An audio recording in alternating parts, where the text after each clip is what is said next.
ស្វាគមន៍មកកាន់សង្ក្រាន្តធនាគារ SBI លីហួរដើម្បីអបអរសាទរបុណ្យចូលឆ្នាំថ្មីប្រពៃណីខ្មែរទាំងអស់គ្នា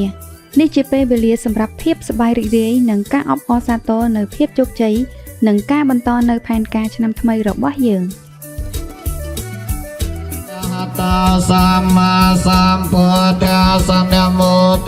ការផ្ដល់ពរជ័យពីព្រះសង្ឃនាំមកនូវសេចក្តីសុខសប្បាយនិងវិបុលភាពសម្រាប់ឆ្នាំថ្មីនេះ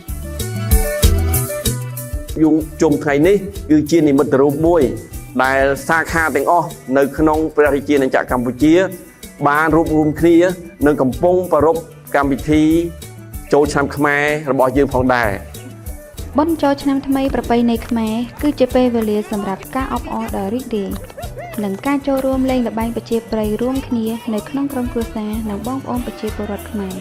ដើម្បីបង្កើនសាមគ្គីភាពនិងភាពសប្បាយរីករាយភាពស្រស់ស្អាតនិងរស់រវើកនៃការរាំចង្វាក់ប្រពៃណីខ្មែររបស់យើងគឺជាការបង្ហាញនូវស្មារតីនៃការអបអរសាទរការបង្ហាញពីវប្បធម៌និងភាពរីករាយរបស់ប្រជាពលរដ្ឋខ្មែរអញ្ចឹងសូមជម្រាបសួរនិងសូមគោរពដល់ប្រជាពលរដ្ឋខ្មែរយើងនិងអតិថិជនទាំងអស់ជាទីគោរពបាទថ្ងៃនេះគឺជាឱកាសនៃកម្មវិធីចូលឆ្នាំថ្មីប្រពៃណីជាតិនិងតាំងនាមឲ្យធនាគារ SBI លីហួរយើងខ្ញុំឈ្មោះឆ្លៀតឱកាសនេះនៅការថ្លែងអំណរគុណ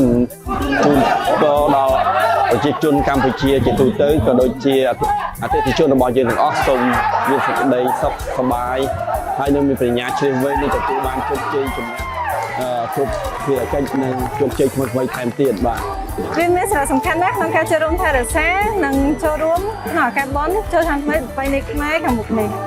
ថ្ងៃនេះខ្ញុំពិតជាមានអារម្មណ៍សប្បាយរីករាយមែនទែនក្នុងការចូលរួមក្នុងកម្មវិធីសង្ក្រាន្តធនាគារ SBI លីហួរជាមួយនឹងក្រុមការងារបាទ